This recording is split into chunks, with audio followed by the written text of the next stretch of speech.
ओम नमः शिवाय। हर हर महादेव। आज सावन माह के शुक्ल पक्ष की द्वितीया तिथि और शनिवार है। हमारे हिंदू धर्म में सावन शनिवार का बहुत ही अधिक महत्व माना जाता है। इस दिन भगवान भोले शंकर के साथ साथ शनि देव और हनुमान जी बाबा की आराधना की जाती है, जिसकी वजह से हमारी कुंडली में जो अशुभ ग्रह हैं वो भी शुभ फल देने लगते हैं। भगवान शिव शनि देव के गुरु हैं और शिव जी ने ही शनि देव को न्यायाधीश का पद दिया था, जिसके फलस्वरूप शनि देव मनुष्य को कर्मों के अनुसार फल देते हैं। इसीलिए सावन के महीने में जो भी शिव भक्त भगवान शिव की आराधना करता है वह साथ साथ शनि देव की पूजा जरूर करता है, जिससे उसको शुभ फलों की प्राप्ति होती है और रुके हुए कार्य शीघ्र ही होने लगते हैं। भगवान शिव के अवतार पिपलाद, भैरव तथा रुद्र अवतार हनुमान जी की पूजा भी शनि देव के प्रकोप से हमारी रक्षा करती है। इस दिन पीपल के पेड़ के समक्ष एक तेल का दीपक जलाना बहुत ही शुभ माना जाता है। भगवान शिव और शनि देव को प्रसन्न करने के लिए शनिवार के दिन पीपल के पेड़ की पूजा अवश्य करनी चाहिए। लिंग पुराण के अनुसार शनिवार के दिन पीपल के पेड़ को स्पर्श करने से उम्र बढ़ती है और इस दिन सुबह जल्दी उठकर स्नान करने के बाद पीपल वृक्ष में जल डालकर प्रणाम करना चाहिए और दोनों हाथों से पीपल के पेड़ को स्पर्श करना चाहिए। बाद में 108 बार ओम नमः शिवाय मंत्र का जाप करना चाहिए। कहते हैं कि इससे अकाल मृत्यु का भय नहीं रहता। और शनि मंदिर जाकर शनि देव की मूर्ति पर सरसों का या तिल का तेल चढ़ाना चाहिए और फिर सिंदूर अर्पित करना चाहिए। उसके बाद नीले रंग के फूल और शमी वृक्ष के पत्ते चढ़ाने चाहिए। यथासंभव ज़रूरतमंद या ब्राह्मण को दान भी देना चाहिए। दान के अंदर उड़द की दाल, काले तिल और काले कपड़े का दान करना बहुत ही शुभ माना जाता है। और आज सभी बहनों के लिए एक ज़रूरी जानकारी, कल हरियाली तीज का व्रत रखा जाएगा। सावन माह के शुक्ल पक्ष में आने वाली तृतीया तिथि को हरियाली तीज और सावन तीज के नाम से जाना जाता है।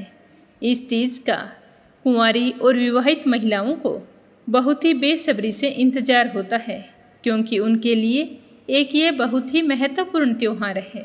क्योंकि इस दिन भगवान शिव और देवी पार्वती का पुनर्मिलन हुआ था, तो इस दिन जो भी कुंवारी कन्याएं शिव गौरी की पूजा करती है, व्रत रखती है और व्रत कथा को सुनती है, उसे अच्छे वर की प्राप्ति होती है। और सुहागिन महिलाएं अपने अखंड सौभाग्य और सुखी जीवन के लिए इस दिन व्रत रखती है। यह त्यौहार मन की मनोकामना पूरी करने वाला, भाग्य को उजागर करने वाला, सुख समृद्धि देने वाला माना गया है। हरियाली तीज का त्यौहार एक पारंपरिक त्यौहार है जो भारतीय संस्कृति और परंपराओं का महत्वपूर्ण हिस्सा माना जाता है। इस दिन को देवी पार्वती के भगवान शिव को प्रसन्न करने और उनसे विवाह करने के लिए उनकी कठोर तपस्या के रूप में भी मनाया जाता है। इस दिन महिलाओं को सुबह जल्दी उठकर स्नान करना चाहिए और फिर 16 श्रृंगार करके हरे रंग के वस्त्र पहनने चाहिए। और हरियाली तीज के पहले दिन अपने हाथ पैरों में सुंदर मेहंदी लगा लेनी चाहिए और फिर सावन तीज के दिन अपने मंगल जीवन की कामना करते हुए व्रत रखना चाहिए। आप घर के मंदिर में ही पूजा अर्चना कर सकते हैं। विधिवत पूजा करने के बाद में हरियाली तीज यानी कि सावन तीज की व्रत कथा अवश्य सुननी चाहिए और फिर भगवान शिव और देवी पार्वती की आरती करनी चाहिए। पूजा के समय जो आप प्रसाद चढ़ाते हैं उसे पूरे परिवार में बांटना चाहिए। जो भी महिला सच्चे मन से इस दिन व्रत रखकर भगवान शिव और गौरी की पूजा करती है तो उसे अखंड सौभाग्य का आशीर्वाद मिलता है, मन की सारी मनोकामनाएं पूर्ण होती है। तो सारी बहनें जो सावन तीज का व्रत रखती है वो व्रत की अच्छे से तैयारी कर ले, ताकि व्रत वाले दिन आपको किसी भी तरह की परेशानी का सामना ना करना पड़े। मेरी प्यारी बहनों को शिव गौरी का आशीर्वाद प्राप्त हो और उनका जीवन सुखी और संपन्न हो। इसी कामना के साथ शुरू करते हैं आज की कथा। सबसे पहले अपने सुनेंगे हमेशा की तरह गणेश जी भगवान की कहानी। तो प्रेम भाव से कहिए गणेश गजानन की जय हो। आप भी कमेंट बॉक्स में गणेश जी महाराज का जयकारा लगाकर इस कथा को लाइक करें और ज़्यादा से ज़्यादा शिव भक्तों में शेयर करें। यह मेरा हर एक श्रोता से निवेदन है। बोलो गणेश जी महाराज की जय हो। कैलाश पर्वत पर शिव पार्वती का दिव्य निवास था। शिव जी, जो सृष्टि के संहारक और योग के प्रतीक हैं, प्राय ध्यान में लीन रहते थे। दूसरी ओर उनकी पत्नी देवी पार्वती हिमालय की पुत्री थी और वो अत्यंत सौम्य, करुणामयी तथा प्रेम से परिपूर्ण थी। यद्यपि देवी पार्वती स्वयं शक्ति का ही स्वरूप है, लेकिन उनके हृदय में एक विशेष इच्छा यह थी कि मैं भी मातृत्व की भावना का अनुभव करूं। पार्वती चाहती थी कि उनके पास एक पुत्र हो जो उनका सदा साथ दे और मैं उसके साथ ढेरों बातें करूं, खूब दुलार प्यार करूं। जब शिवजी भगवान समाधि में लीन हो तो वह मेरा अच्छे से ख्याल रखे। तो एक दिन भगवान शिव अपनी साधना में लीन थे, तो पार्वती जी ने अपने शरीर से उतारे हुए हल्दी के उपटन को एकत्रित करके एक सुंदर बालक की प्रतिमा बनाई और उस मूर्ति को अपने प्रेम और मातृ शक्ति से प्राण देकर जीवन दान दे दिया। वह बालक तेजस्वी था, जिसका रूप और सौंदर्य बहुत ही अद्भुत था। उसने पार्वती माता को प्रणाम करके कहा कि माता, कहो क्या आज्ञा है। तो पार्वती माँ ने उसे अपने बालक के रूप में स्वीकार किया और उससे कहा कि बेटा, तुम्हारा नाम गणेश है। गणेश बहुत ही आज्ञाकारी था। वह अपनी माँ के प्रति समर्पित था। उसकी बुद्धि और शारीरिक शक्ति अलौकिक थी और पार्वती के हृदय में भी अपने पुत्र के लिए खूब दुलार और स्नेह था।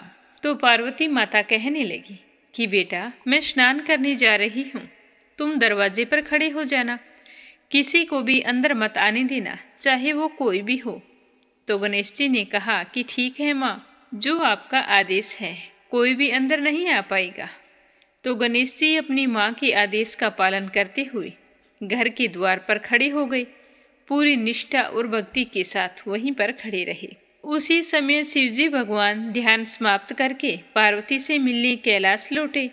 जब शिवजी ने अपने घर के द्वार पर एक छोटे से बालक को पहरा देते हुए देखा तो उन्हें बड़ा ही आश्चर्य हुआ। शिवजी ने उस बालक के पास आकर कहा कि हे बालक, मैं भगवान शिव हूँ, मुझे अंदर जाने दो। तो गणेश जी तो अपनी माँ के आदेश का पालन कर रहे थे, तो वो तो बिना झिझक के बोले कि मुझे माँ का आदेश है, मैं किसी को भी अंदर नहीं जाने दूंगा, चाहे वो कोई भी हो, आपको भी प्रवेश करने की अनुमति नहीं है। तो शिवजी ने समझाने का बहुत प्रयास किया कि मैं तुम्हारा पिता हूँ, पार्वती का पति हूँ, यह मेरा ही घर है, तुम मुझे अंदर जाने दो। लेकिन गणेश जी तो अपने माँ के आदेश से हटने के लिए तैयार नहीं थे, तो उन्होंने पूरी दृढ़ता से कहा कि मैं आपको अंदर नहीं जाने दूंगा। तो उसके इस तरह के बर्ताव को देखकर तो भगवान शिव ने अपने सेवकों को आदेश दिया कि भवन के द्वार पर डटे उस बालक को समझाकर वहां से हटा दो, ताकि मैं अंदर प्रवेश कर सकूं। मुझे बहुत गुस्सा आ रहा है। तो शिव जी के आदेश का पालन करते हुए भगवान शिव के गणों ने गणेश जी को बहुत समझाया, द्वार से हट जाने की विनती की, परंतु गणेश जी तो नहीं माने। उन्होंने शिव गणों को बुरी तरह से पीट कर वापिस भेज दिया। तो शिव जी के गण वापिस आ गए। तो शिवजी ने पूछा कि तुम्हारा यह हाल किसने किया। तो वो बताने लगे कि उस बालक ने हमें बुरी तरह से मारा है। तो भगवान शिव सोचने लगे कि छोटा सा बालक है और इतने गणों को मार पीट कर भगा दिया। तो शिवजी को बहुत ही गुस्सा आ गया और उन्होंने अपने त्रिशूल को उठाया और गणेश जी के पास जाकर उनका सर धड़ से अलग कर दिया। गणेश जी का शरीर निर्जीव होकर धरती पर गिर पड़ा। जब पार्वती स्नान करके बाहर आई तो देखा कि उनके प्रिय पुत्र का सिर कट चुका है और वह निर्जीव पड़ा है। तो उनका हृदय दुख से फट पड़ा। उनका मात्र हृदय यह दृश्य सहन नहीं कर सका और वे जोर जोर से विलाप करने लगी। समस्त सृष्टि उनकी पीड़ा से थरथराने लगी। उनका दुख जल्द ही प्रचंड क्रोध में बदल गया। देवी पार्वती ने अपनी दिव्य शक्तियों को जागृत कर लिया और उनकी क्रोधमयी दृष्टि से संपूर्ण ब्रह्मांड में तबाही मचने लगी। प्रकृति का संतुलन बिगड़ गया और समस्त देवतागण भयभीत हो गए। देवी पार्वती ने घोषणा की कि अगर गणेश को पुनर्जीवित नहीं किया गया तो मैं सारी सृष्टि का विनाश कर दूंगी। तो सारे देवता मिलकर शिवजी के पास गए और विनती करने लगे कि पार्वती का क्रोध किसी तरह से शांत करो, गणेश जी को पुनर्जीवन दान दो, वरना आज तो अनर्थ हो जाएगा। शिवजी को भी अपने किए पर पश्चाताप हो रहा था, तो वो पार्वती के पास जाकर बोले कि पार्वती, मैंने अज्ञानतावश यह गलती कर दी है और अब मैं तुम्हारे पुत्र को पुनः जीवन दान देने का वचन देता हूँ। यह कहकर शिवजी ने अपने गणों को आदेश दिया कि तुम पृथ्वी पर जाकर देखो कि कोई ऐसा बच्चा जिसकी तरफ उसकी माँ पीठ करके सोई हो, तो उस बच्चे का सर ले आना, उसी से गणेश वापिस जिंदा हो सकता है। तो शिवजी के गण आदेश पाकर पृथ्वी लोक में चले गए। हर जगह देखा, कोई भी माँ अपने बच्चे की तरफ पीठ करके नहीं सोई थी, तो वो निराश होकर वापिस चल पड़े। तो रास्ते में एक घने वन में देखा कि एक हथनी अपने बच्चे की तरफ पीठ करके लेटी थी।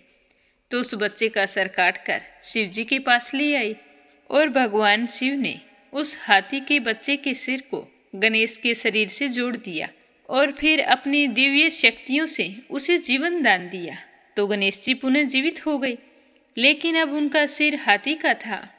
पार्वती अपने पुत्र को फिर से जीवित देखकर बहुत ही खुश हुई, परंतु उनके नए रूप को देखकर उन्हें संकोच भी हुआ। वो शिवजी से कहने लगी कि स्वामी, आपने ये क्या किया है? अब मेरे बच्चे को देखकर सारे लोग मजाक बनाएंगे कि देखो, हाथी का सर लगा है। तो पार्वती की बात सुनकर शिवजी बोले कि देवी पार्वती, यह केवल तुम्हारा पुत्र नहीं है, ये मेरा भी पुत्र है। मैं गणेश की अदम्य भक्ति और निष्ठा को पहचान गया हूँ। मेरा आशीर्वाद है कि हमारा पुत्र सारे जगत के लिए पूजनीय होगा। हर शुभ कार्य में इसकी सबसे पहले पूजा की जाएगी। कोई भी शुभ कार्य गणेश को याद किए बिना शुरू नहीं होगा। यह सब विघ्नों को हरने वाला, सब बाधाओं को दूर करने वाला होगा। सारे देवता भी इसकी पूजा करेंगे। हर शुभ कार्य में गणेश का नाम सबसे पहले लिया जाएगा। इस प्रकार गणेश जी को गणों का अधिपति गणपति के रूप में सम्मानित किया गया। उन्हें ज्ञान, विवेक और बाधाओं को दूर करने वाले देवता के रूप में पूजा जाने लगा। उनके हाथी का सिर प्रतीक बना बुद्धिमत्ता और विवेक का। उनका विशाल पेट समस्त संसार के सुख दुख को धारण करने की क्षमता का प्रतीक बना। उनकी टूटी हुई दांत ने यह संदेश दिया कि जीवन में त्याग और बलिदान ही सच्ची सफलता का मार्ग है। गणेश जी की 4 भुजाएं चारों दिशाओं और 4 प्रकार के कर्मों का प्रतिनिधित्व करती है। उनके एक हाथ में गदा है जो इच्छा और वासना पर नियंत्रण का प्रतीक है। दूसरे हाथ में पास है जो लोगों को गलत मार्ग पर चलने से रोकती है। उनका छोटा वाहन चूहा मानव की इच्छा और अहंकार का प्रतीक है, जिसे गणेश ने वश में कर लिया है। गणेश के अन्य प्रतीक जैसे उनकी बड़ी सी सूंड और छोटी छोटी आंखें हमें यह सिखाती है कि जीवन में सूक्ष्म और गहन दृष्टिकोण रखना चाहिए। उनके बड़े कान हमें यह सिखाते हैं कि सुनने की क्षमता जीवन में बहुत ही महत्वपूर्ण है।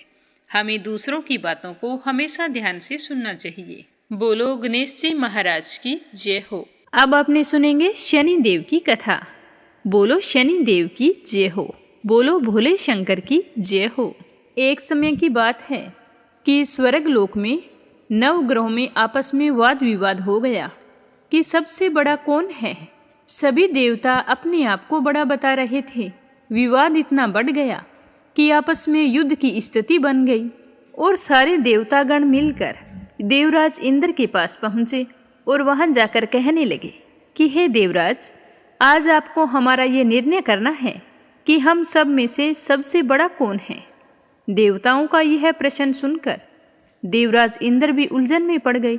भगवान इंद्र सोचने लगे कि मैं इनके प्रश्न का उत्तर देने में असमर्थ हूँ। अगर किसी एक को बड़ा बताऊंगा तो दूसरा नाराज हो जाएगा और यूं ही सभी देवताओं की ईर्ष्या का पात्र बन जाऊंगा। तो इस तरह सोच विचार करने के बाद में देवराज इंद्र कहने लगे कि देवताओं, मैं आपके प्रश्न का उत्तर देने में असमर्थ हूँ। हम सभी लोग पृथ्वी लोक में उज्जैनी नगरी में राजा विक्रमादित्य रहते हैं, उन्हीं के पास चलते हैं। सुना है कि वे सभी का न्याय करते हैं, तो हमारा न्याय भी अवश्य करेंगे। तो देवराज इंद्र सभी देवताओं को लेकर उज्जैनी नगरी में जा पहुँचे। तो जैसे ही विक्रमादित्य के महल में पहुँचे तो राजा विक्रमादित्य ने उनका खूब आदर सत्कार किया और हाल चाल पूछने के बाद में उनके वहाँ आने का कारण पूछा।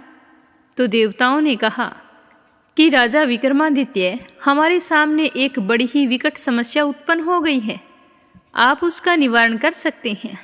आपको ये बताना होगा कि हम सब में से बड़ा कौन है। तो देवताओं की बात सुनकर विक्रमादित्य भी परेशान हो उठे। सोचने लगे कि सभी देवता अपनी अपनी शक्तियों के कारण महान हैं। किसी को छोटा या बड़ा कहकर कष्ट देने से मुझे उनके क्रोध का प्रकोप सहन करना होगा, इसमें भयंकर हानि भी हो सकती है।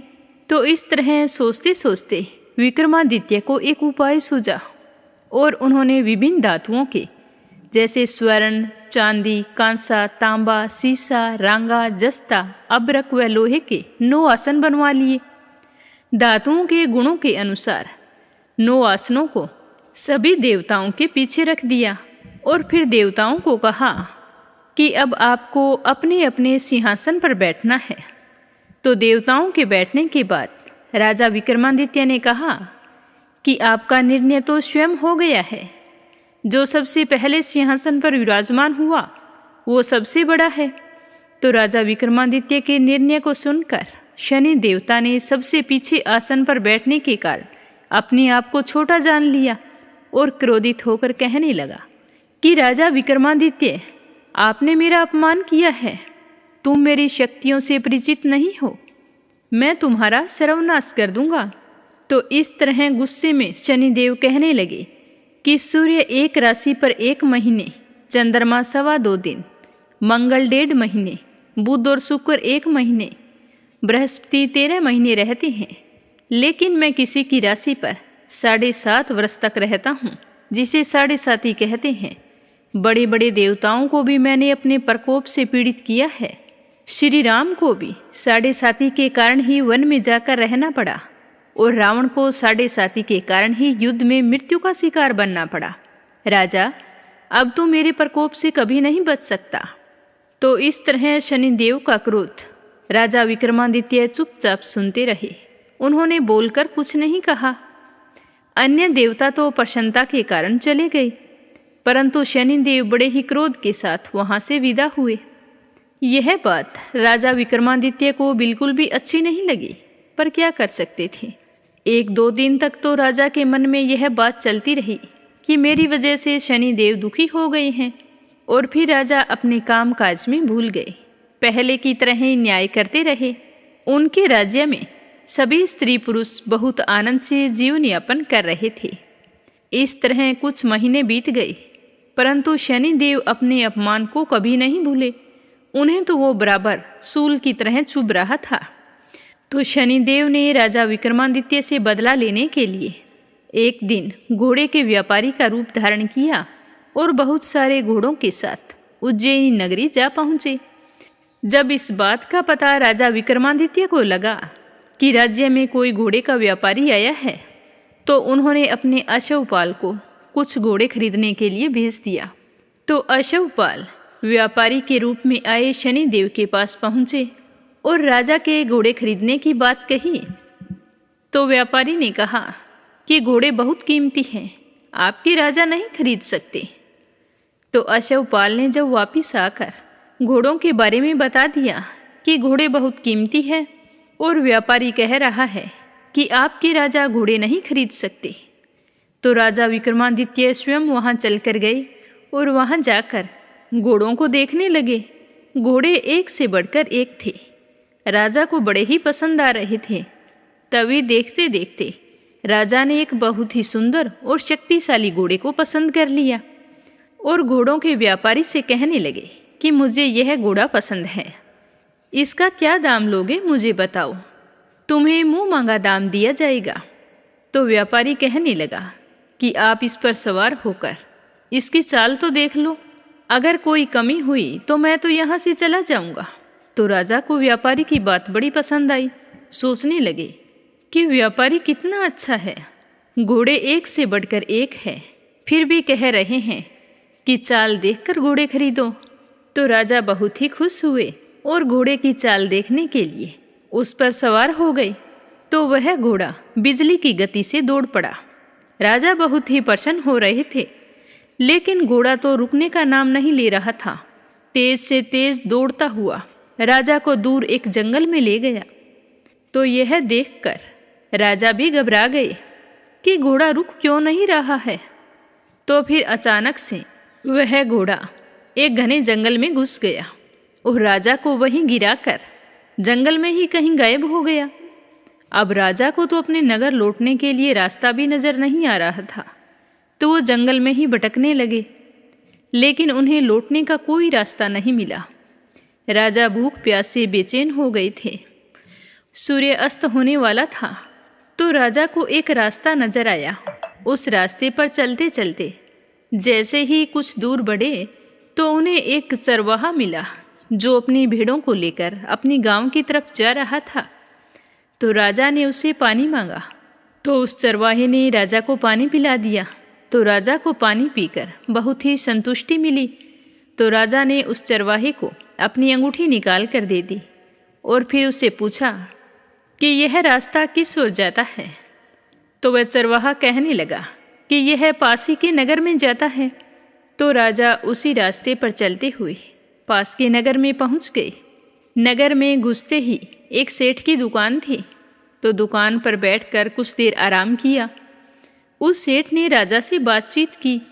तो राजा ने उसे बताया कि मैं उज्जैनी नगरी से आया हूँ, पर राजा ने ये नहीं बताया कि मैं उज्जैनी नगरी का राजा हूँ। तो राजा वहाँ कुछ देर बैठे रहे। तो राजा के बैठने से सेठ जी की तो खूब बिक्री हुई। तो सेठ मन ही मन सोचने लगा कि यह आदमी बड़ा भाग्यवान है, जब से दुकान पर आकर बैठा है तब से बहुत अच्छी बिक्री हुई है। तो वह खुश होकर राजा से कहने लगा कि आप मेरे घर पर भोजन करें और यहीं पर विश्राम कर सकते हैं। तो राजा यह सुनकर बहुत ही खुश हुआ और सेठ जी के साथ चल पड़ा। सेठ जी राजा को अपने घर ले गया।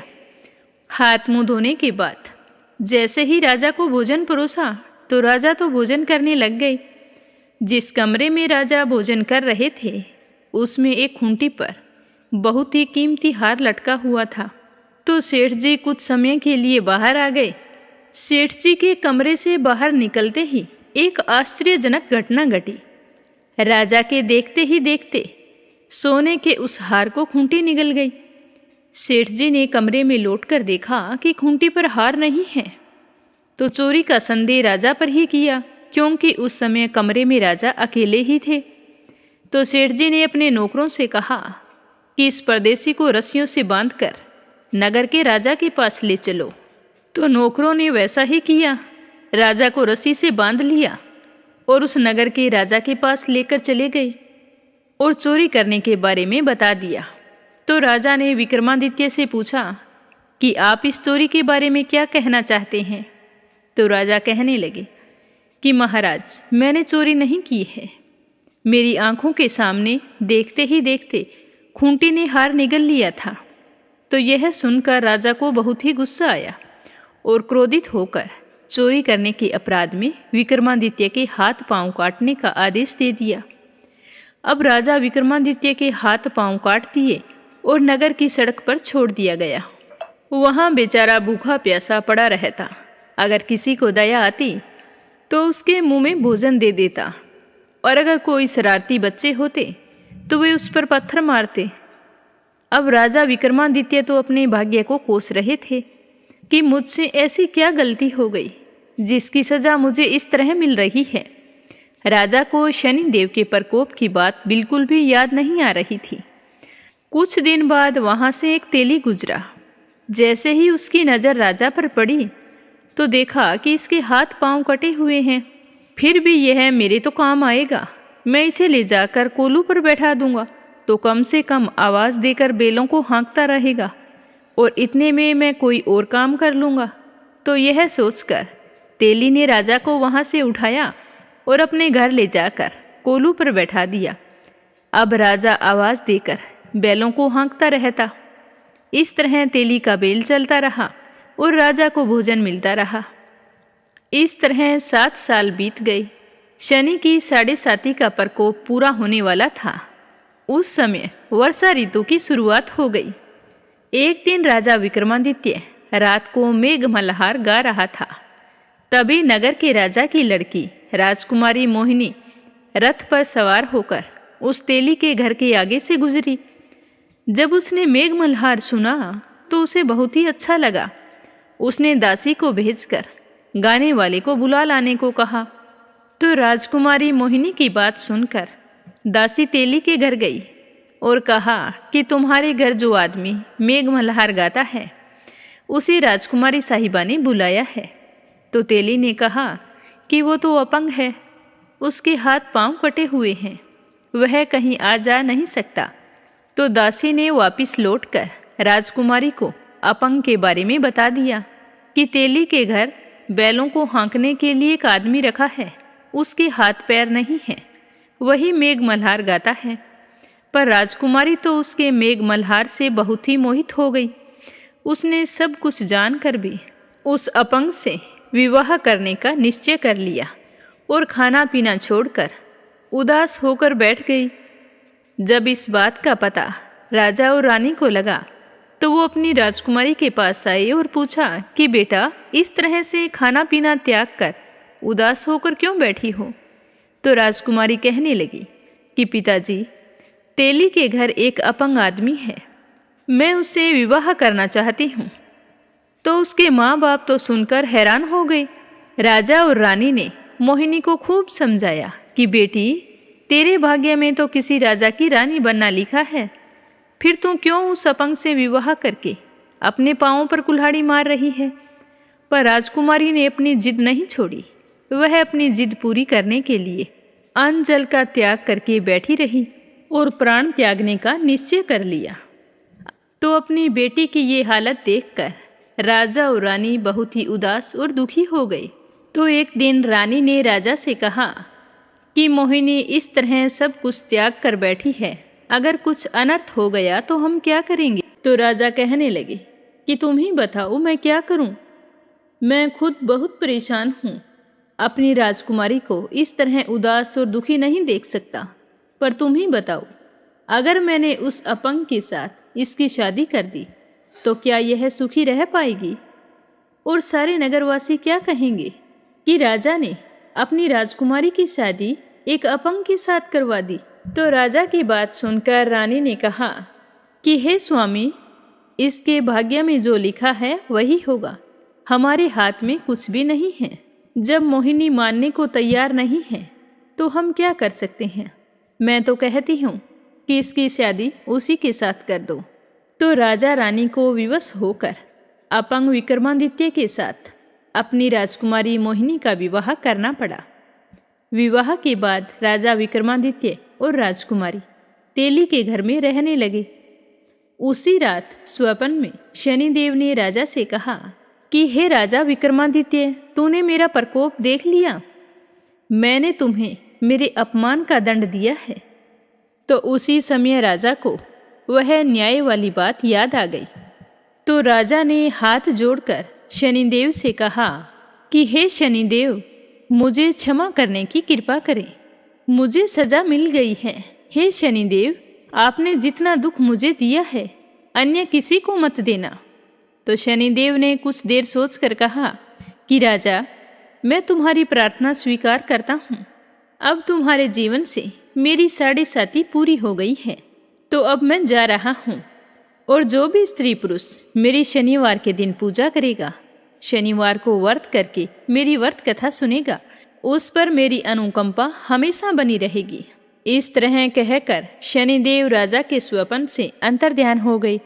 प्रातःकाल राजा विक्रमादित्य की नींद खुली तो उन्होंने देखा कि उनके हाथ पांव तो सही सलामत हैं। तो यह चमत्कार देखकर राजा को बहुत ही खुशी हुई। मन ही मन राजा ने शनिदेव को प्रणाम किया। राजकुमारी मोहिनी भी राजा के हाथ पांव सही सलामत देखकर आश्चर्य में पड़ गई। तब राजा विक्रमादित्य ने अपना परिचय देते हुए शनिदेव के प्रकोप की सारी कहानी राजकुमारी मोहिनी को सुनाई। तो मोहिनी ने यह समाचार अपने पिता के पास पहुंचाया तो राजा सुनकर बहुत ही खुश हुए और यह खबर तेजी से पूरे नगर में फैल गई कि तेली के यहाँ अपंग आदमी के हाथ पैर फिर से आ गए हैं। यह चमत्कार कैसे हुआ?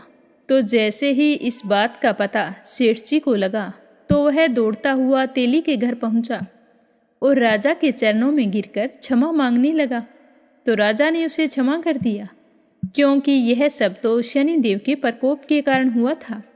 तो सेठ जी कहने लगा कि राजन, अब आपको मेरे घर पर चलकर भोजन करना होगा। तो राजा को साथ लेकर अपने घर चला गया। वहाँ जैसे ही राजा भोजन करने लगे तो फिर से एक आश्चर्यजनक घटना घटी। सबके देखते ही देखते उस खूंटी ने हार वापिस उगल दिया। तो सेठ जी यह देखकर बहुत ही खुश हुए और राजा से माफ़ी मांगने लगे कि मैंने आपकी बात पर विश्वास नहीं किया।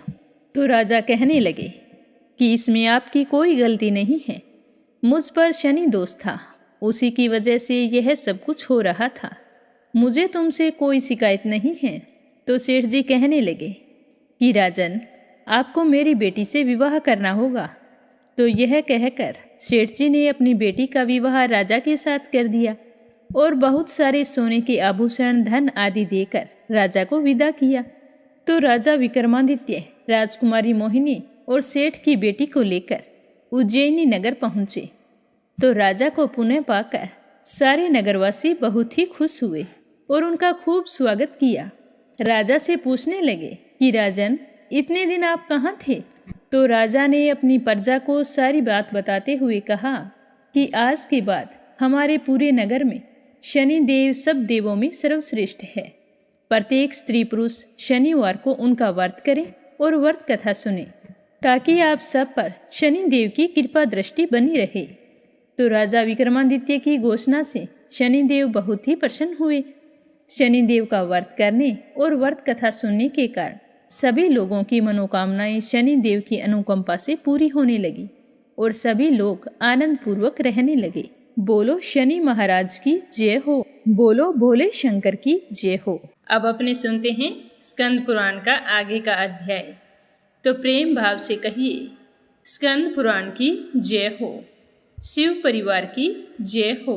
देवऋषि से नारद कहने लगे कि हे अर्जुन, उसके बाद मैंने इस तीर्थ की रक्षा के लिए देवियों की आराधना करके जिस प्रकार उन्हें यहाँ स्थापित किया था, उन सब के बारे में मैं तुम्हें बताता हूँ।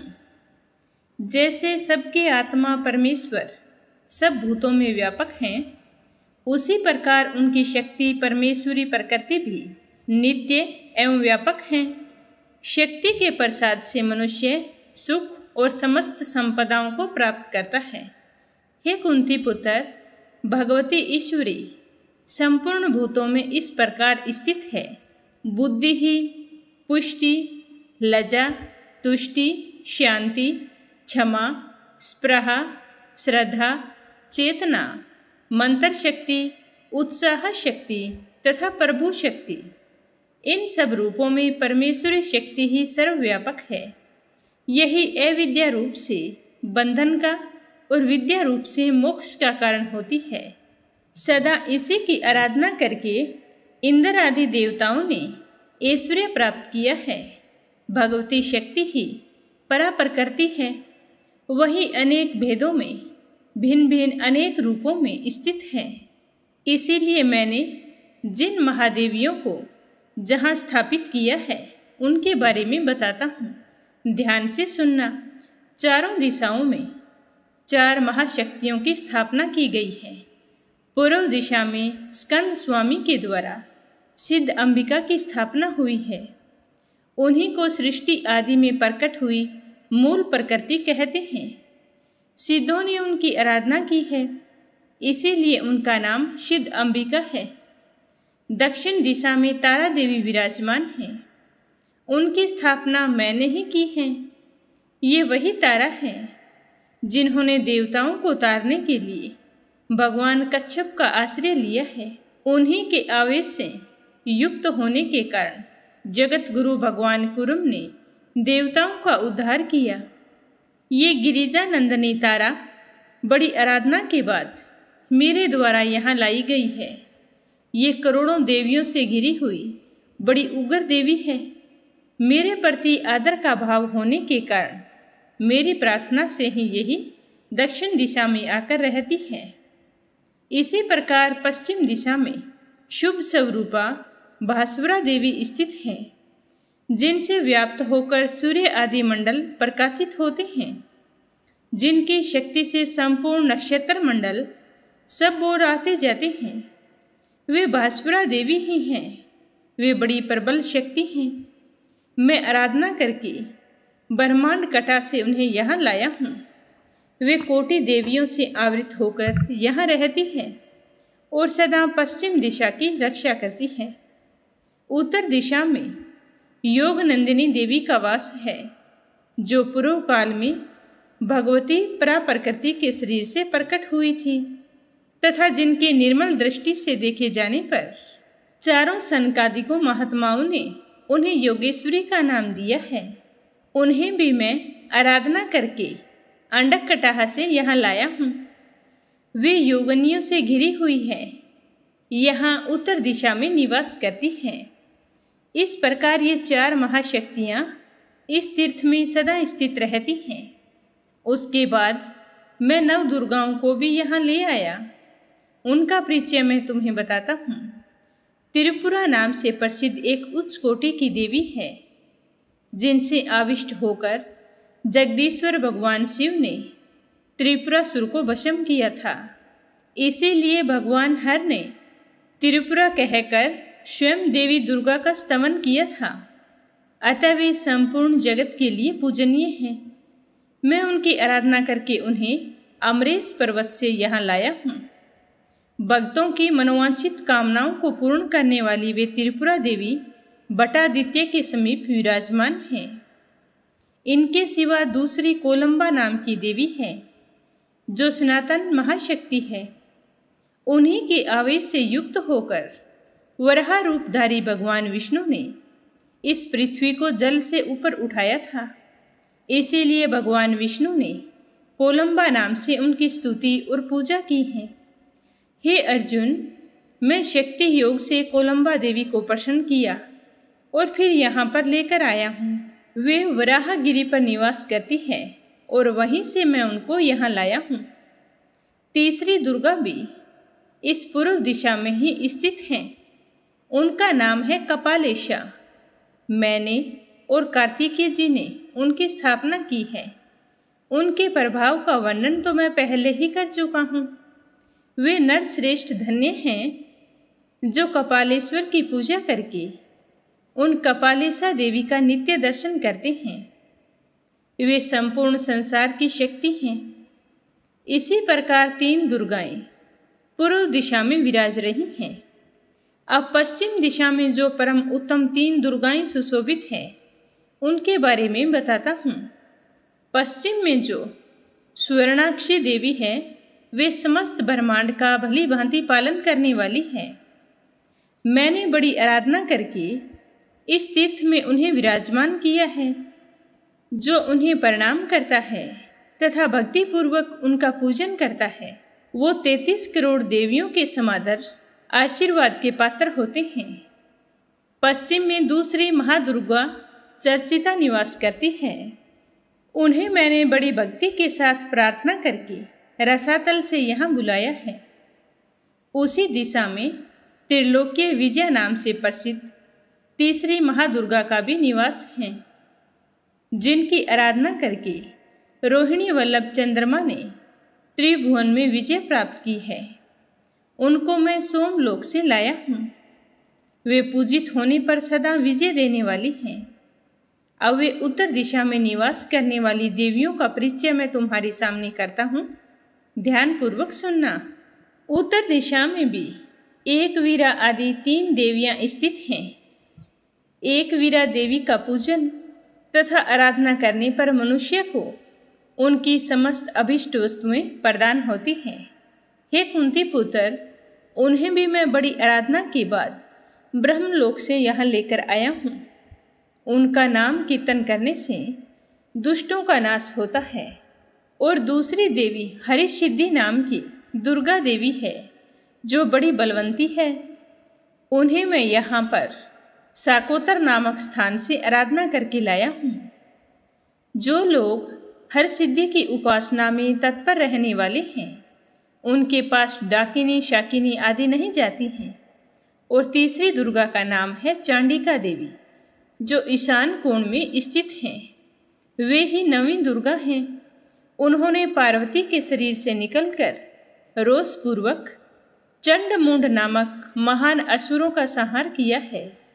जो थोड़ी या बहुत सामग्री के द्वारा कात्यायनी देवी का पूजन करते हैं, उन्हें करोड़ों देवियों से घिरी हुई दुर्गा देवी ऐश्वर्य प्रदान करती है। जो मनुष्य देवी को प्रणाम करता है, वह सब प्रकार के अरिष्टों से छुटकारा पा जाता है। इस तरह बताते हुए देव ऋषि नारद जी कहने लगे कि हे कुंती पुत्र, अब मैं सोमनाथ की महिमा का स्पष्ट रूप से वर्णन करूंगा। जो इस महिमा को सुनता है, कीर्तन करता है, वह सब पापों से छुटकारा पा जाता है। हे अर्जुन, बहुत पहले की बात है। त्रेता युग में गौड़ देश के भीतर 2 महातेजस्वी ब्राह्मण थे। एक का नाम था उर्जयंत और दूसरे का नाम था प्राल्य। उन दोनों ने एक दिन पुराण में एक श्लोक को देखा। वे शास्त्रों के ज्ञाता थे, तो श्लोक को देखते ही उनके मन में रोमांच हो आया। उस श्लोक का अनुवाद इस तरह था कि पितामह ब्रह्मा जी ने पुलस्त्य मुनि से प्रभास आदि तीर्थों का वर्णन किया है। जिन्होंने इनमें डुबकी नहीं लगाई, उन्होंने तीर्थों का सेवन नहीं किया, तो वे इसे बार बार पढ़कर दोहराने लगे। उसके बाद वे दोनों ब्राह्मण प्रभास स्नान के लिए घर से निकल पड़े। वनों और नदियों को पार करते हुए महर्षियों से सेवित कल्याणमयी नर्मदा नदी के पार तक चले गए।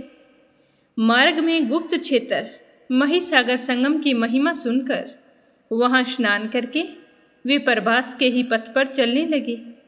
वह मार्ग सर्वथा जन शून्य था और वे दोनों महातेजस्वी ब्राह्मण भूख प्यास से पीड़ित हो गए और सिद्धलिंग के समीप पहुँचते पहुँचते मूर्छित हो गए। फिर 2 घड़ी के बाद उन्हें थोड़ा होश आया, तो होश में आने पर पार्ल्य ने उर्जयंत से धैर्यपूर्वक कहा कि हे सखे, मुझे यहाँ पर कुछ सुनाई दिया है, वो मैं तुम्हें बतला रहा हूँ। कुछ इस तरह से आवाज़ आई थी कि तीर्थ यात्रा से थक कर मनुष्य ज्यों-ज्यों शिथिल एवं कांतिहीन हो जाता है, तो उस समय उसके द्वारा किए हुए दान से भगवान सोमनाथ प्रसन्न होते हैं। तो इस तरह से उन दोनों ने, एक ने बात कही और दूसरे ने सुनी, और फिर मूर्छा दूर होने के बाद उर्जयंत और पार्ल्य लौटते हुए प्रभास क्षेत्र की ओर चलने लगे।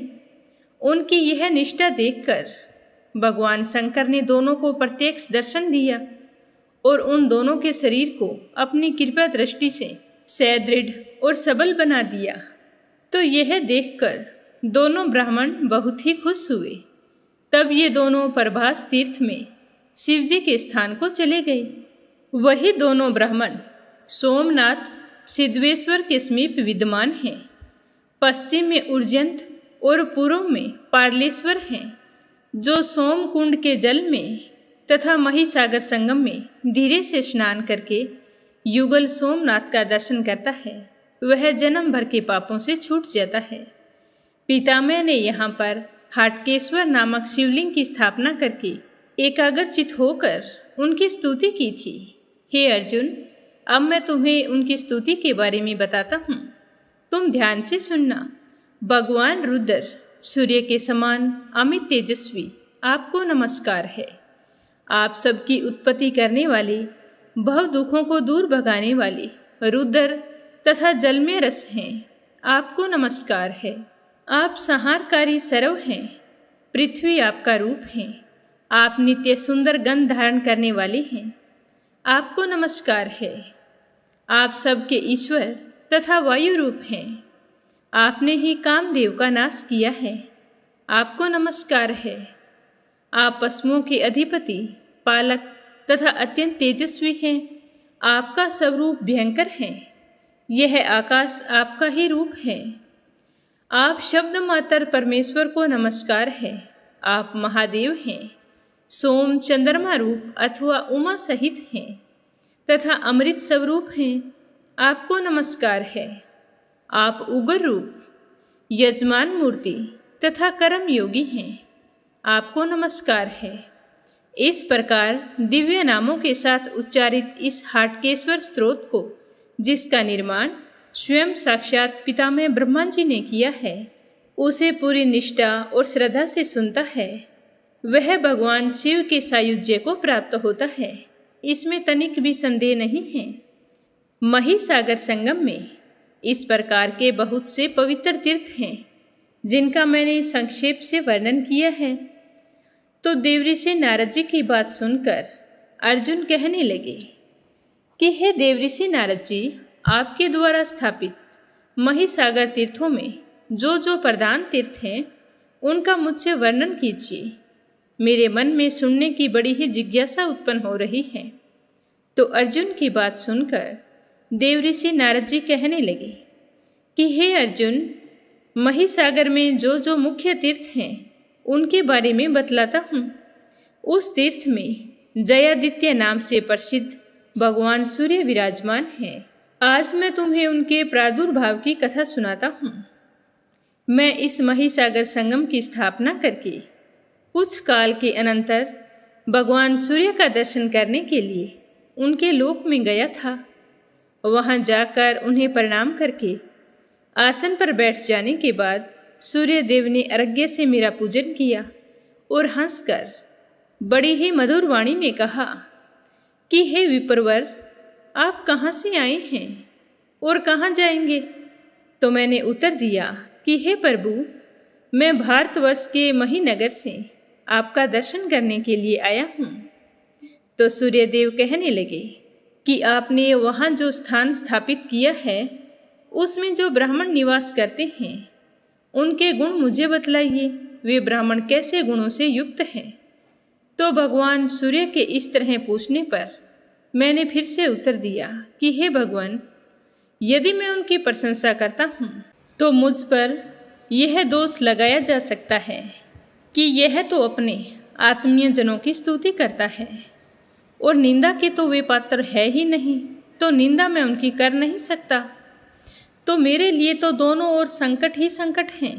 अथवा उन महात्मा ब्राह्मणों की तो महिमा अपार है।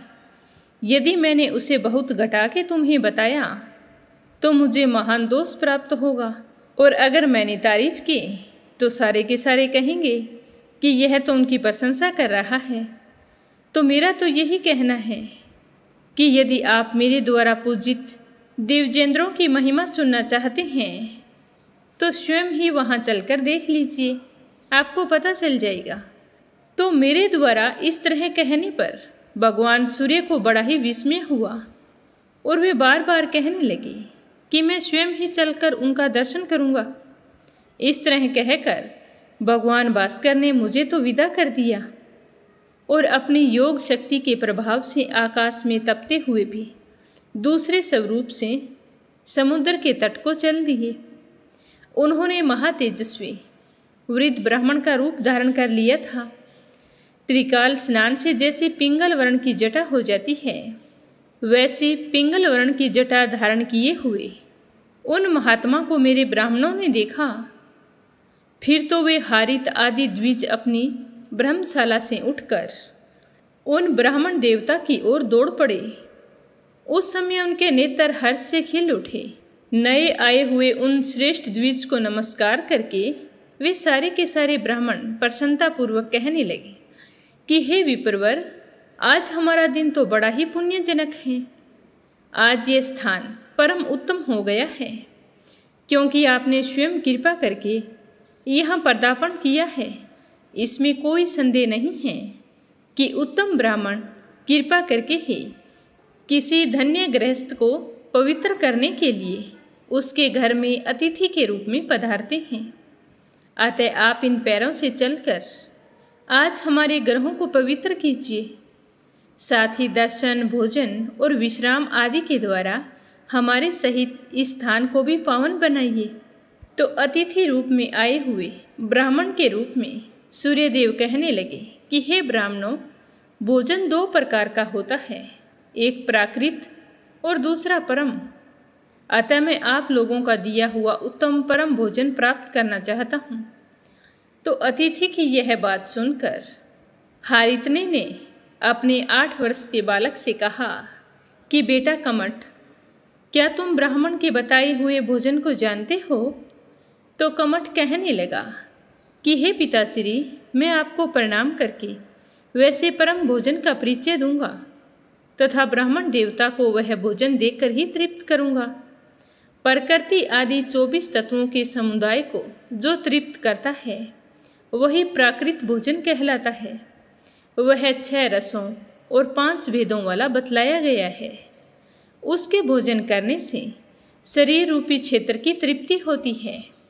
दूसरा जो परम भोजन कहा गया है उसकी व्याख्या कुछ इस प्रकार है।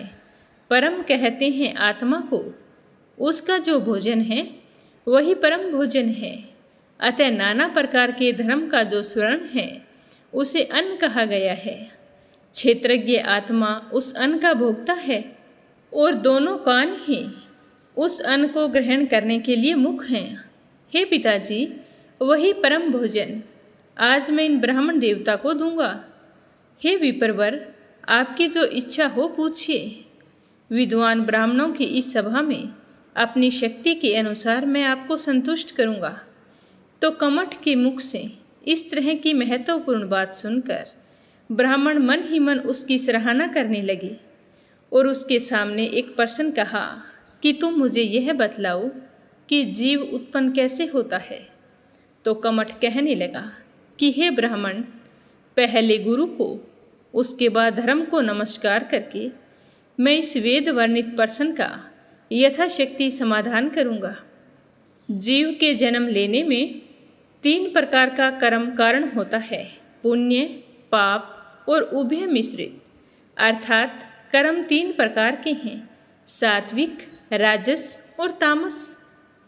इन्हीं कर्मों के अनुसार जो सात्विक पुरुष हैं वह स्वर्ग में जाता है और फिर समय अनुसार जब वो स्वर्ग से नीचे गिरता है तब संसार में धनी, धर्मी और सुखी होता है।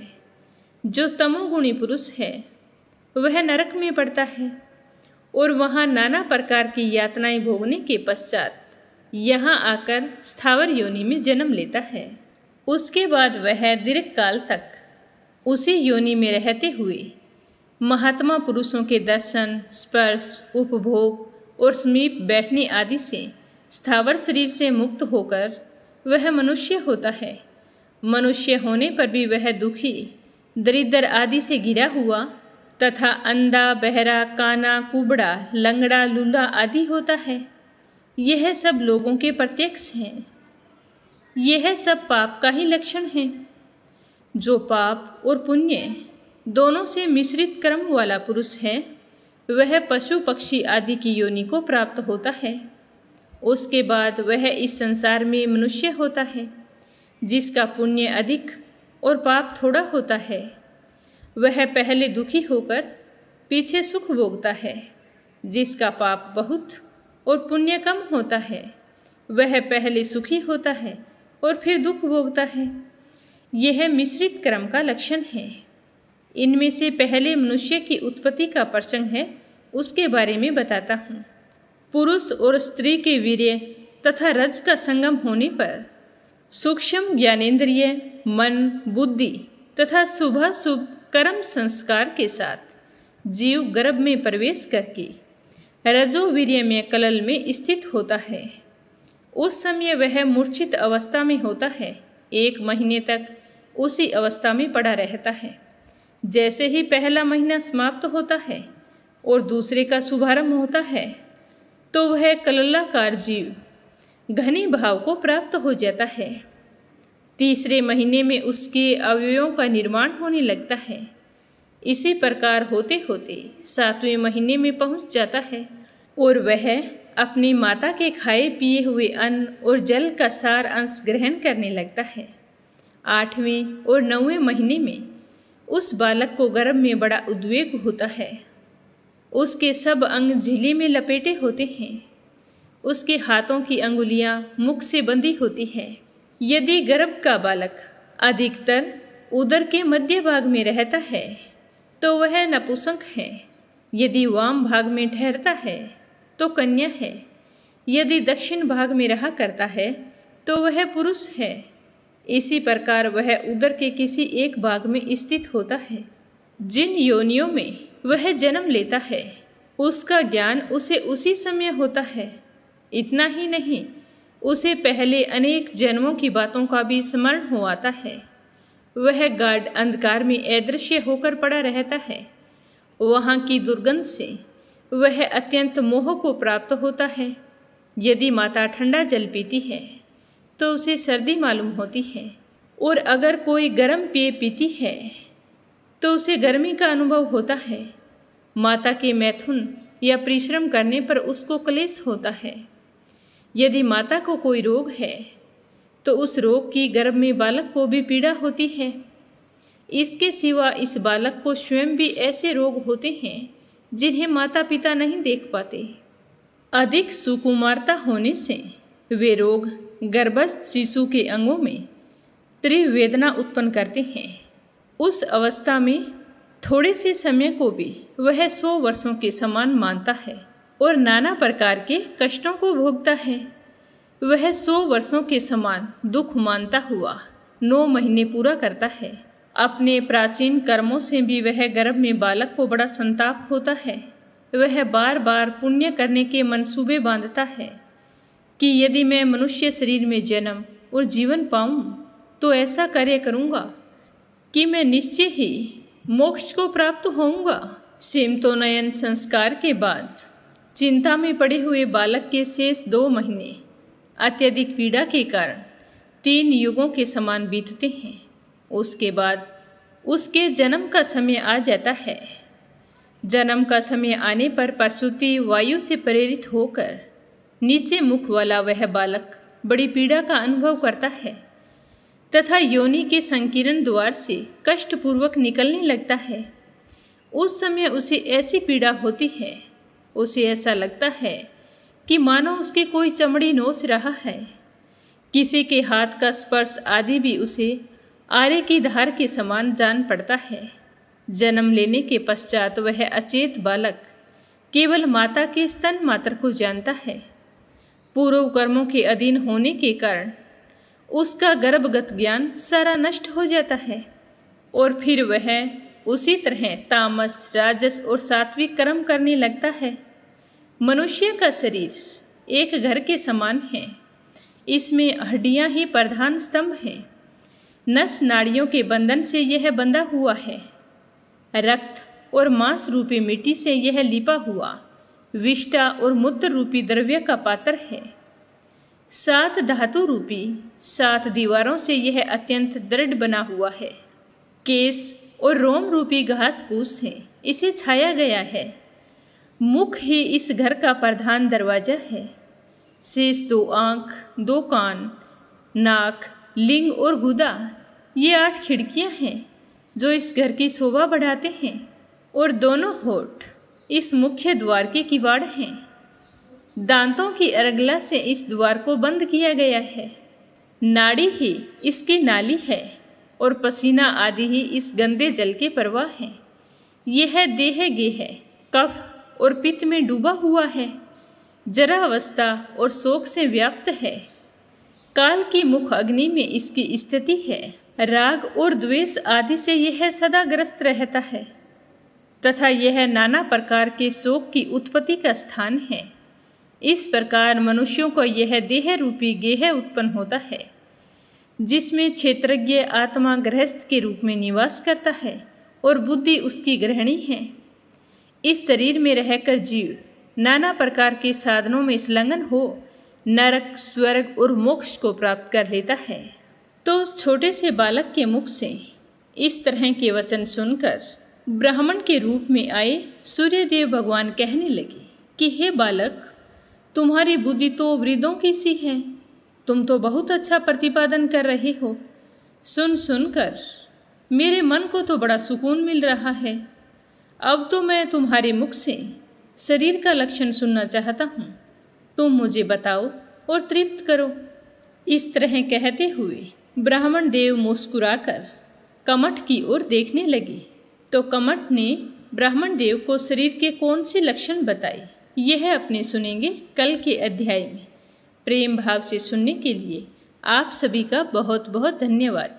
भगवान भोले शंकर का आशीर्वाद आप पर हमेशा बना रहे। बोलो स्कंद पुराण की जय हो, शिव परिवार की जय हो। अब अपने सुनते हैं लपसी और तपसी की कहानी। बोलो लपसी तपसी की जय हो। बहुत पुराने समय की बात है। एक गांव में एक ब्राह्मण परिवार रहा करता था। उसमें पति पत्नी के अलावा उनके 2 बच्चे थे। एक बेटा था, एक बेटी थी। ब्राह्मण दंपति बहुत ही सरल स्वभाव के थे। समय मिलने पर प्रभु का स्मरण किया करते थे। उनकी बेटी बहुत ही संस्कारी और सुशील थी, लेकिन उनका बेटा आवारा किस्म का था। वह कोई काम धाम नहीं करता और ना ही कभी अपने माँ बाप का कहना मानता था। समय के साथ दोनों बहन भाई बड़े हो गए। बहन की शादी कर दी गई, पर भाई का वही हाल था। उसके माँ बाप ने उसे समझाया कि बेटा, अब हम वृद्ध हो चले हैं, तुम कोई काम किया करो।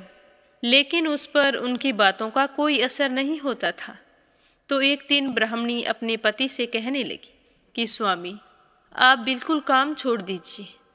जब घर में कुछ भी नहीं होगा तो यह अपनी जिम्मेदारी समझेगा और काम पर लग जाएगा। तो ब्राह्मण ने दूसरे दिन से काम पर जाना छोड़ दिया। तो यह देखकर उनके बेटे ने कोई काम नहीं किया और चोरी करने चला गया। आते जाते राहगीरों को लूट लेता और उसी से अपने घर का गुजारा किया करता था। तो उसकी लूटने और चोरी करने की आदत से सारे गांव वाले उसे लपसी कहने लगे।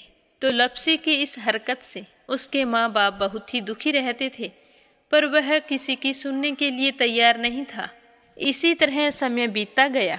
एक दिन की बात है कि लपसी एक पीपल के पेड़ पर बैठा था। तभी शिव पार्वती जा रहे थे। पार्वती माता गहनों से लदी हुई थी। तो लपसी उन्हें देखकर सोचने लगा कि सूरत के कितने गहने हैं, आज ये सारे के सारे लूट लूँगा तो मुझे कई महीनों तक चोरी नहीं करनी पड़ेगी।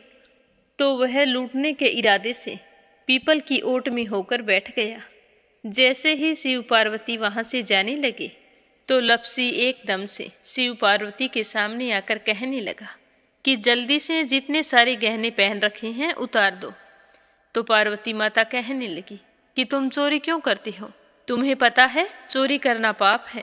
तो लपसी कहने लगा कि क्या करूं, घर पर मेरे माँ बाप हैं, मेरी एक भांजी है, उनके लिए दोनों समय भोजन की व्यवस्था कहाँ से करूं, मुझे कोई काम तो आता नहीं है। तो लपसी की बात सुनकर पार्वती माता कहने लगी कि तुम जो चोरी करके पाप करते हो, इस पाप का भागी कौन बनेगा। तो लपसी कहने लगा कि मेरे घर वाले सारे बनेंगे। तो पार्वती माता कहने लगी कि कोई नहीं बनेगा, पाप के भागी केवल तुम बनोगे। तो लपसी कहने लगा कि मैं लूट खोस कर उन्हीं के लिए लेकर जाता हूँ, तो पाप के भागी तो उन्हें बनना ही पड़ेगा। तो लपसी की बात सुनकर पार्वती माता ने हंसकर कहा कि हम यहीं पर बैठे हैं और तुम अपने घर जाओ, अपने घर वालों से पूछो कि कोई तुम्हारे पाप का भागी बनेगा क्या। तो यह सुनकर लपसी भागा भागा अपने घर आया और अपनी माँ के पास गया और कहने लगा कि माँ, मैं चोरी करके लाता हूँ, राह चलते राहगीरों को लूटता हूँ, तुम्हारे लिए ही तो करता हूँ। तो तुम मुझे एक बात बताओ, चोरी करने से जो पाप लगता है तो आप मेरे पाप के भागी बनोगे। तो लपसी की बात सुनकर उसकी माँ कहने लगी कि बेटा, मैंने तो तुमसे नहीं कहा कि तुम चोरी करके लाओ, तुम कमा कर लाओ, हमें तो 2 वक्त की रोटी चाहिए, मैं तो तुम्हारी पाप की भागी नहीं बनूंगी। तो माँ के मुंह से इस तरह की बात सुनकर लपसी तो हैरान हो गया। फिर वह अपने पिताजी के पास गया और जाकर कहने लगा कि पिताजी, मैं जो कुछ भी लूट खोस के लाता हूँ वो आपके लिए ही तो लाता हूँ। देखो मैंने लूट कर कितना धन इकट्ठा कर लिया है, कितने ऐशो आराम है तुम्हारे।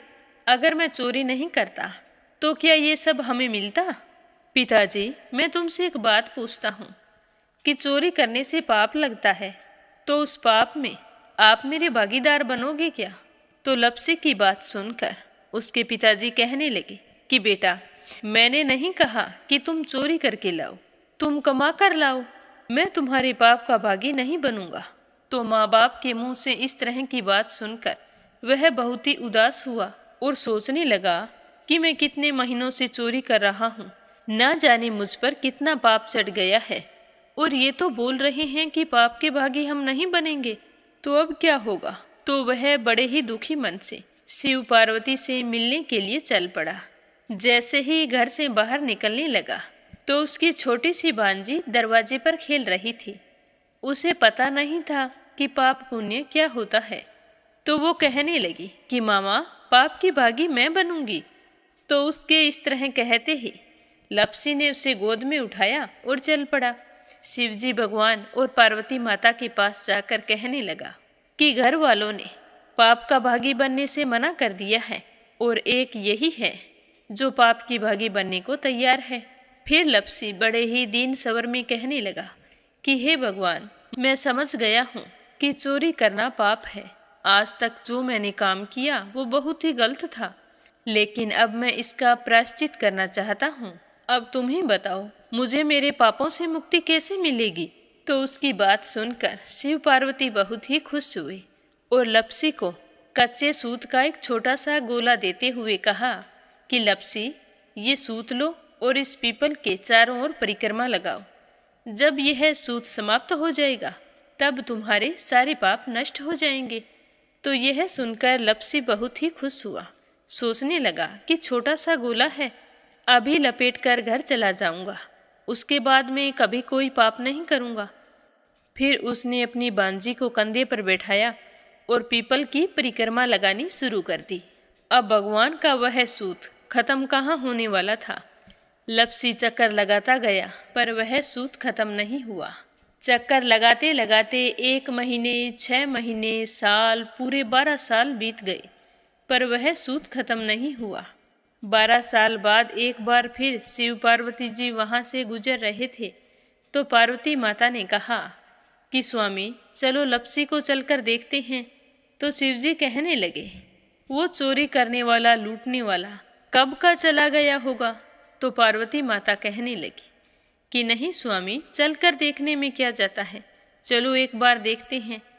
तो शिव पार्वती जी जैसे ही पीपल वृक्ष के पास आए तो देखा कि लप्सी तो अब भी चक्कर लगा रहा है। वहाँ चारों ओर गहरी खाई हो गई है और लप्सी की बड़ी बड़ी दाढ़ी, मूंछें, नाखून बढ़ गए हैं। तो यह देखकर पार्वती माता ने कहा कि देखो स्वामी, आप तो कह रहे थे कि वो कब का ही चला गया, देखो इसके मन में सच्ची भक्ति है। तो पार्वती की बात सुनकर शिवजी ने कहा कि चलो अभी देख लेता हूँ। तो यह कहकर शिवजी ने एक सोने का कड़ा लप्सी के आगे फेंक दिया। तो लप्सी ने झट से उसके ऊपर पैर कर लिया। फिर अचानक से उसका ध्यान शिव पार्वती जी की ओर गया, तो वो हाथ जोड़कर कहने लगा कि भगवान, अब तो मेरे पाप समाप्त हो गए होंगे, आप मुझे यहाँ से जाने की आज्ञा दीजिए। आपका यह सूत अभी तक खत्म नहीं हुआ है। तो शिवजी भगवान ने कहा कि तुम्हारे पाप कर्म भी अभी तक पूरे नहीं हुए हैं। तो शिवजी की बात सुनकर लप्सी कहने लगा कि भगवान, मुझे पूरे 12 वर्ष हो गए हैं आपकी भक्ति करते करते, और अब भी आप मुझ पर शक कर रहे हैं। तो शिवजी ने कहा कि अपना पैर उठाओ। तो जैसे ही लप्सी ने अपना पैर उठाया तो उसके पैर के नीचे सोने का कड़ा था। तो यह देखकर लप्सी शर्मिंदा हो गया और कहने लगा कि प्रभु, गलती हो गई, मुझे माफ़ करो, आगे से मैं ऐसी गलती कभी नहीं करूँगा। तो शिवजी कहने लगे कि नहीं लप्सी, तुम्हारा पाप ऐसे पूरा नहीं हो सकता। अब तुम्हें 12 वर्ष तक और इसी तरह परिक्रमा करनी होगी, उसी के बाद तुम्हारे पाप समाप्त होंगे। यह कहकर शिव पार्वती वहाँ से चले गए और वह फिर से पीपल के पेड़ की परिक्रमा करता रहा। करते करते 12 साल बीत गए। 12 साल बाद में शिव पार्वती जी वहाँ पर आए तो उन्होंने देखा कि आज भी वो वहीं पर चक्कर लगा रहा है। तो शिवजी ने फिर उसके सामने सोने की अंगूठी फेंकी, पर उसने कोई ध्यान नहीं दिया। तो शिवजी भगवान प्रसन्न होकर कहने लगे कि हे लप्सी, आज से तुम मेरी तपस्या करके तपसी बन गए हो। मैं तुम्हें वरदान देता हूँ कि तुम अपने जीवन में सारे सुखों को प्राप्त करेगा। और तूने 24 बरस तक मेरी भक्ति की है, इसका फल भी तुझे अवश्य मिलेगा। जो भी औरत गाय और कुत्ते की रोटी नहीं बनाएगी, उसका पुण्य फल तुम्हें मिलेगा। आंगन लीप कर दहलीज नहीं लीपेगी, तो उसका पुण्य फल भी तुझे ही मिलेगा। अगर हमारे घर की बहन बेटी को हम सूट, तीवल या साड़ी भेंट स्वरूप देते हैं, तो साथ में मोली का धागा और कुछ रुपये नहीं देंगे, तो उसका पुण्य फल भी तुम्हें ही मिलेगा। अगर कोई दिए से दिया जलाएगा, तो उसका पुण्य फल भी तुम्हें ही मिलेगा। अगर व्रत और पूजा पाठ में सारी कहानी सुन ले और तुम्हारी कहानी ना सुने, तो उसका पुण्य फल भी तुम्हें ही मिलेगा। कहा जाता है कि तभी से सुबह पहली रोटी गाय की और सुबह की अंतिम रोटी छोटी बनाई जाती है, और शाम को अंतिम रोटी बड़ी बनाई जाती है जो कुत्ते की होती है। और दिए से दिया भी नहीं जलाया जाता। और घर की बहन बेटियों को सूट और तीवल के साथ भेंट स्वरूप कुछ रुपए भी जरूर दिए जाते हैं। और उसी दिन से हर व्रत कथा के बाद में लपसी तपसी की कहानी जरूर सुनी जाती है। और कथा समाप्त होने पर कहा जाता है कि लपसी का फल लपसी को मिले, तपसी का फल तपसी को मिले। हमारी पूजा पाठ का, हमारे व्रत का और हमारी कहानी का पुण्य फल हमें मिले। बोलो लपसी तपसी की जय हो। तो ये थी लपसी और तपसी की कहानी। लपसी तपसी दो भाई नहीं थे। लपसी और तपसी एक ही आदमी का नाम था। लूट कर लाता था, इसीलिए उसे लपसी के नाम से पुकारते थे। और फिर भगवान की तपस्या करने के कारण उसे तपसी के नाम से जाना जाने लगा। बोलो लपसी तपसी की जय हो। अब अपने सुनते हैं प्यारे श्रोताओं के नाम। आज का पहला कमेंट परमेश्वरी रघुवीर सिंह हैं, दिल्ली से। दूसरा है संजय, सोनिया, हिताक्षी, दीपेश, मयंक, हरियाणा से। और तीसरा है अपराजिता मीना श्रीवास्तव, नेपाल से। प्रिया, रणवीर देसवाल, वरदान देसवाल, पावनी देसवाल, मेरठ से। सरला रानी, करणपुर से। आशा शर्मा, विष्णु, ज्योति, अंशु, भीलवाड़ा से। श्रीमती शर्मा, अलीगढ़ से।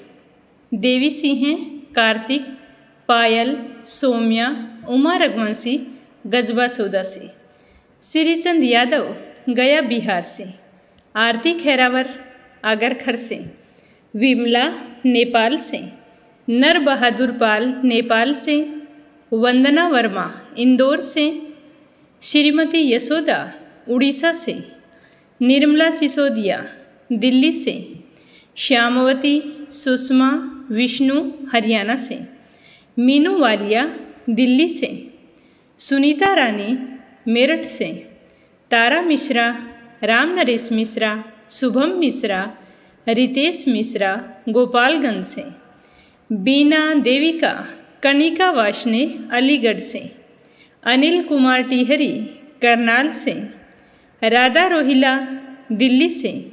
गंतव्य पांडे, पवित्रा पांडे, गौरव पांडे, नेपाल से। कोमल निर्मल, मुंबई मीरा रोड से। गीता गोस्वामी, सुनीता गोस्वामी, मेरठ से। रुक्मणी शर्मा, अंबाला से। सुनीता पवार, मध्य प्रदेश से। गीता सैनी, करनाल से। मंजुला कपूर, पंजाब से। बिप्लब हांजोंग, असम से। मंजू मेहता, बारां से। नंदा पांडुरंग पुजारी, ब्रह्मपुरी, महाराष्ट्र से। सीमा जोशी, रवि कुमार जोशी, दिल्ली से। शोभा कुंवर पुरोहित, अहमदाबाद से। सरोज अग्रवाल, जबलपुर से। नीलम जायसवाल, हैदराबाद से। मीरा अग्रवाल, बंगाल से। ललिता सरस्वा, गुवाहाटी से। गुड्डी शर्मा, शिलांग से। अशोक कुमार जी भटनागर, भोपाल, मध्य प्रदेश से। इंदिरा तिवारी, शांति प्रसाद तिवारी, शुभांकित, दीपांकित, सुरभि, जया तिवारी, वैभवी, ऐश्वर्या तिवारी, उत्तराखंड से। सुमन चांदोरा, जोधपुर से।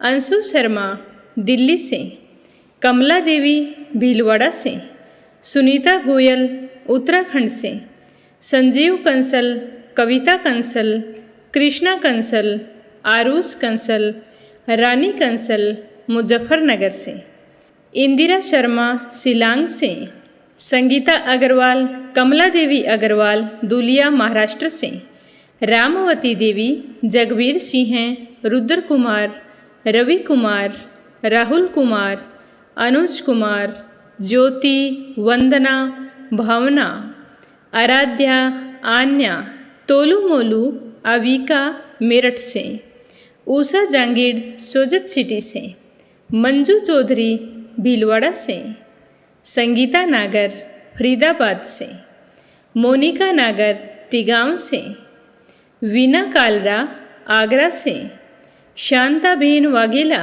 गुजरात के मंडल से, प्रमिला मलिक सोनीपत से, कमलेश भल्ला जम्मू से, प्रदीप, प्रवीण, सिम्मी, मनोज बत्रा, ललिता, विशाल दमोह मध्य प्रदेश से, सावित्री ईश्वरलाल रामचंदानी गाजियाबाद से, दुर्गा चौहान जोधपुर से, पूजा पाठक उत्तराखंड देहरादून कोशानी से, शकुंतला पंगल भिवानी से, स्मिता सीताराम गायकवाड़ महाराष्ट्र से, गोवर्धन बैठा रांची से, निकिता सेजवानी अहमदाबाद से, शिव कुमार शर्मा, बादाम देवी शर्मा मानसरोवर से, जयश्री पवार, गोरखनाथ पवार महाराष्ट्र से।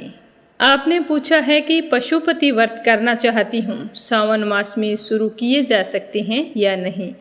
तो पशुपतिनाथ व्रत का कोई नियम लागू नहीं होता। ये शुक्ल पक्ष और कृष्ण पक्ष दोनों में ही शुरू किया जा सकता है। सावन मास में आप इसे कर सकते हैं। इस व्रत का तो यही नियम है कि ये पांचों व्रत एक ही मंदिर में करने होते हैं। जहाँ आपने पहला व्रत शुरू कर दिया है वहीं पर आपको सुबह और शाम को पूजा करनी होगी, और पूजा करने का भी एक ही समय होगा। जिस दिन आपने पहले पूजा की है उसी समय पांचों सोमवारों को आप पूजा करें और एक ही मंदिर में करें, तो आपकी मनोकामना अवश्य पूर्ण होंगी। अगला कमेंट है रेखा भट्ट मुंबई से, सीताराम जायसवाल, शकुंतला जायसवाल वाराणसी से, कमलेश लाल रुड़की से, सुनीता भदौरिया मुंबई से, श्रीमती कमलेश जबलपुर से, प्रमोद यादव साहू हिमाचल प्रदेश से। आप सभी श्रोताओं का बहुत बहुत धन्यवाद। अपना प्यार और विश्वास इस चैनल के साथ हमेशा यूं ही बनाए रखना। रोजाना प्रस्तुत होने वाली कथाओं को लाइक करना और ज़्यादा से ज़्यादा शिव भक्तों में शेयर करना, ताकि हमारा ये मीरा भक्ति स्टोरीज परिवार खूब बड़ा हो, खूब तरक्की करे। आप सभी के मंगल जीवन की कामना करते हुए ओम नमः शिवाय, हर हर महादेव।